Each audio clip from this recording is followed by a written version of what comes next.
slide-nya nih supaya bisa kita bisa diskusikan dengan lebih jauh ya. Jadi ini menarik ya. Jadi kita ambil temanya belajar. Jadi bukan hanya sekedar kita melihat problematika ini dalam kacamata tadi yang disampaikan oleh Mas Jaka ya. Jadi bukan persoalan salah benar secara sempit gitu. Oh, saya dukung siapa? Misalnya kalau saya kan lihat ya background-nya itu adalah background pesawat besar tuh yang diproduksi oleh Ukraina. Kemudian kalau Mas Jaka itu background-nya adalah tanknya Rusia. Jadi bukan hanya persoalan saya ngotot-ngototan, wah saya pro Ukraina, Mas Jaka pro Rusia, atau sebaliknya misalnya Mas Jaka pro Ukraina dan saya pro Rusia, bukan itu ya.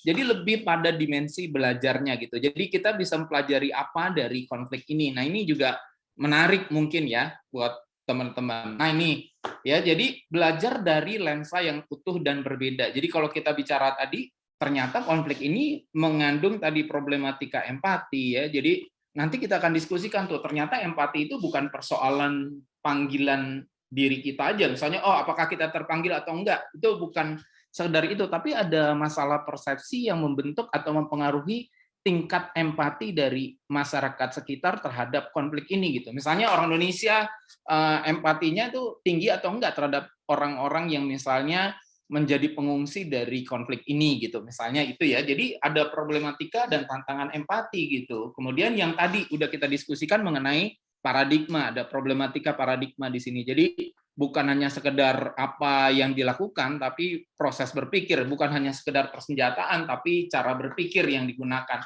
Kemudian tadi juga kita udah sampaikan di awal ada persoalan dan problematika narasi, kemudian ada persoalan konten itu berkaitan dengan mentalitas, dan kemudian konteks adalah lingkungan yang membentuk perilaku dari para aktor tadi ya. Kemudian kita juga tadi sudah diskusikan di awal mengenai doktrin dan strategi militer, dan ada masalah mitos, ada sejarah budaya, dan ada persoalan-persoalan yang problematika lain yang juga menarik, yaitu berkaitan dengan teknologi dan komunikasi gitu ya. Jadi ini semoga bisa memberikan perspektif yang berbeda gitu. Nah ini tadi udah disampaikan mengenai debat kusir ya. Kadang-kadang kalau udah persoalan kalah menang, dukung siapa ya. Nah ini yang menarik ya. Jadi kalau kita bicara mengenai, kalau kita ingin bahas sebuah konflik itu nggak bisa dilepasin tuh ya. Kita kadang-kadang berpikirnya secara emosional. Ternyata kalau kita bedah lebih jauh atau kita pahami lebih jauh, di otak kita, di otak kita ini ada dua sistem besar ya, dua kategori sistem berpikir besar yang mempengaruhi bagaimana kita menyikapi atau merespon sesuatu gitu. Jadi ada yang disebut sebagai sistem satu. Nah, sistem satu itu lebih reaktif sifatnya atau lebih refleksif ya, bukan reflektif tapi refleksif. Kemudian sistem 2 itu reflektif. Jadi ada yang disebut sebagai sistem yang refleksif, refleks.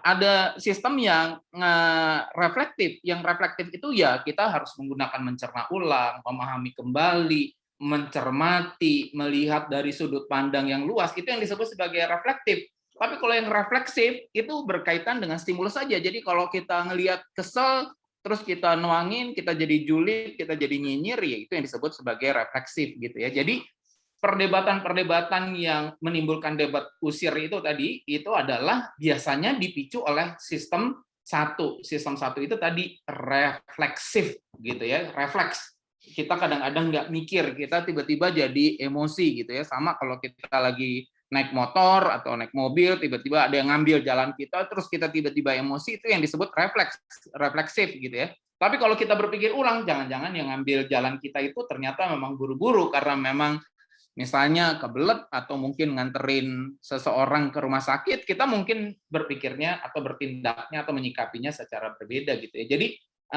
tujuan kita tuh itu, kita mau menggunakan sistem 2 dalam mengurai konflik ini. Jadi menggunakan sistem berpikir yang sifatnya reflektif gitu ya teman-teman ya.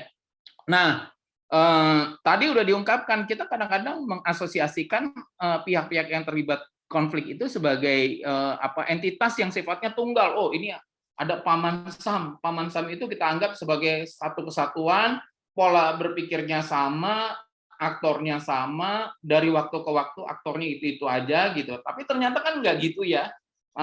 Ada perbedaan karakteristik berpikir dan berperilaku dari misalnya Joe Biden dengan Trump, antara Trump dengan Obama, antara Obama dengan Joe Biden, antara Joe Biden dengan George W. Bush gitu. Jadi ada aktor di situ gitu. Jadi kita nggak bisa juga mengabaikan aktor gitu dan behavior-nya gitu ya, serta mentalitinya gitu ya. Terus kemudian kalau kita bicara Rusia, kita anggap sebagai negara beruang merah misalnya, kita atau negara tirai besi, kita nggak bisa anggap itu juga sebagai entitas tunggal gitu. Ada Putin gitu loh, ada Sergei Shoigu yang jadi menteri pertahanannya gitu. Jadi ada mungkin sebelum Putin ada Boris Yeltsin gitu. Jadi ada banyak mungkin aktor-aktor yang sebetulnya juga mempengaruhi terjadinya konflik ini gitu. Jadi terus kemudian di Ukraina juga begitu ya. Kalau kita bicara sekarang misalnya ada Zelensky, tapi di baliknya Zelensky atau di sebelumnya Zelensky itu ada misalnya siapa yang sebetulnya berkontribusi terhadap terjadinya atau timbulnya konflik ini. Jadi sekali lagi kita ngelihatnya tuh dalam perspektif kita harus ngelihatnya dalam perspektif yang lebih luas gitu ya. Dengan salah satunya adalah melihat atau mencermati aktor-aktor yang mungkin mempengaruhi tadi ya karakteristik atau situasi konflik yang terjadi antara Ukraina dengan Rusia. Ini hanya sebagian ya teman-teman ya. Jadi lagi-lagi tadi aktor tuh tidak tunggal gitu. Kalau kita bicara konflik antara Rusia dengan Ukraina tuh bukan hanya sekedar Rusia aja, tapi di Rusia tuh misalnya ada Petruschev ya, Petruschev itu adalah Secretary of Security Council, ada Naryshkin, ada kemudian Medvedev gitu ya, ada Gerasimov gitu ya, Chief of Armed Forces-nya Rusia gitu, ada Bortnikov, ada Sergei Shoigu misalnya ya. Jadi ada banyak aktor nih yang sebetulnya juga terlibat atau melibatkan diri dalam konflik ini gitu. Nah di sisinya Zelensky juga bukan hanya Zelensky aja. Kalau kita bicara Ukraina bukan hanya sekedar Ukraina, tapi ada Kuleba, Menteri Luar Negerinya, ada wali kota Kiev ya, wali kota Kiev tuh mantan petinju gitu loh. Kemudian ada Sekjen NATO, di NATO juga macam-macam tuh, ada Macron, ada Boris Johnson, ada ada Olaf Scholz ya, kanselernya Jerman gitu ya. Jadi ada aktor yang mempengaruhi ini situasi atau dinamika konflik yang terjadi, dan aktor itu tadi tidak berada di ruang vakum gitu. Behavior-nya itu pastinya atau tindakannya pasti akan dipengaruhi oleh konteks yang ada di sekelilingnya. Salah satu konteks yang mempengaruhi dia adalah orang-orang yang ada di sekelilingnya. Jadi konteks itu luas ya. Nah ini nih, jadi kalau kita bicara mengenai aktor-aktor yang ada atau yang terlibat di dalam konflik ini, misalnya siapapun itu ya, ini cuma kita ambil cuma 4 aja nih, misalnya ada Poroshenko, kemudian Putin, kemudian Zelensky dan Biden, tapi artinya kan sebetulnya tadi ya banyak sebetulnya aktornya.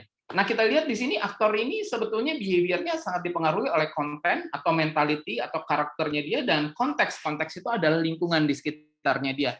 Dan tadi ya proses berpikir tadi kan ada 2, ada jalan atas yaitu yang disebut reflektif. Kita cenderung kalau reflektif itu menggunakan logika, menggunakan pertimbangan yang rasional, tapi ada jalan bawah.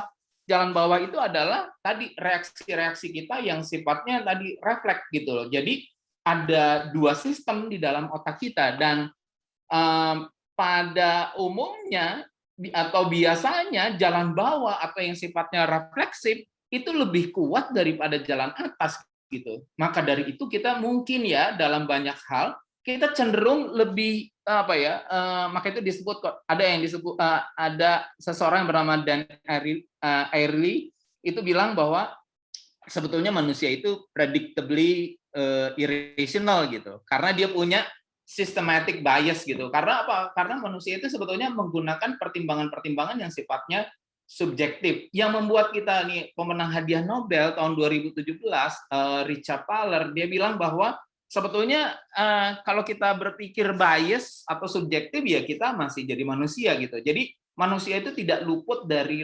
reflexive pathway gitu. Jadi kita kadang-kadang mengambil keputusan atau bertindak itu berdasarkan emosi gitu ya, berdasarkan kebiasaan, berdasarkan residu emosi yang mengendap di dalam otak kita gitu. Jadi pengalaman-pengalaman emosional yang mengendap di dalam diri kita itu mempengaruhi pilihan-pilihan yang kita ambil dan kemudian mempengaruhi juga sikap atau tindakan kita gitu. Jadi jangan lupa di sini ada jalan atas dan jalan bawah. Nah, ini penting banget ya, jalan atas dan jalan bawah atau refleksif dengan reflektif ini penting banget karena dia juga akan mempengaruhi karakteristik strategi komunikasi yang digunakan gitu. Jadi apakah komunikasi itu nanti menggunakan pendekatan yang seperti apa tuh? Kemudian cara menyelesaikan konfliknya gimana nih? Kalau kita menggunakan kekerasan itu kita sebetulnya menggunakan jalan yang reflektif atau kita menggunakan jalan yang refleksif gitu ya. Jadi ini juga jadi pertanyaan yang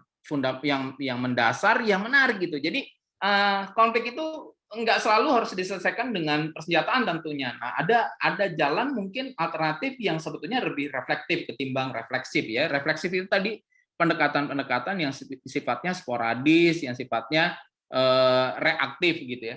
Nah, di sini juga